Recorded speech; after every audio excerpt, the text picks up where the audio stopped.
सियाराम. हा पूर्वीच्या काळातला दिवा आहे. इथून तेल टाकायचं, शिवपिंडी सारखा दिसतोय.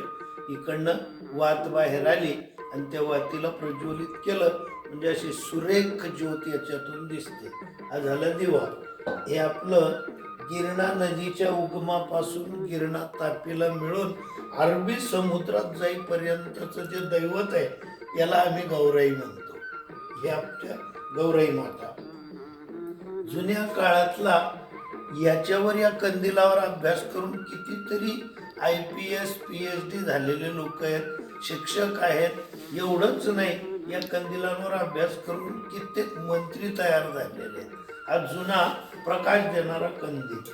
आणि हे जे पाहतोय आपण, हे जुन्या काळातलं उखळ, म्हणजे याला म्हणायचं त्या काळातलं ग्राइंडर म्हणा, मिक्सर म्हणा, पण आज ते आपण पाहतो आधुनिक उपकरण, हे ते जुनं.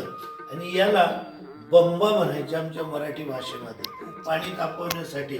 याच्यातून वरून लाकडं टाकली, इथे ती प्रज्वलित व्हायची आणि याच्यातून हा कॉक चालू केला, या नळाच्या तोटीतून गरम पाणी यायचं.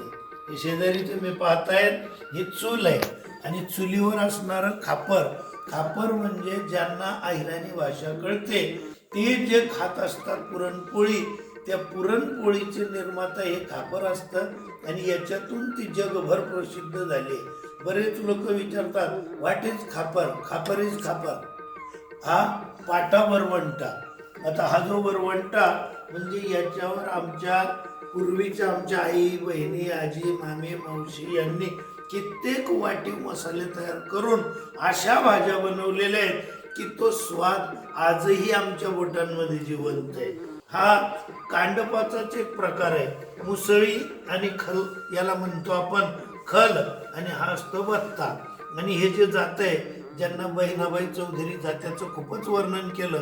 आणि त्या तर म्हणायच्या, याचं नाव जातं नाही ठेवायचं, ज्याच्यातून पीठ येतं त्याला तुम्ही जातं कसं काय म्हणणार.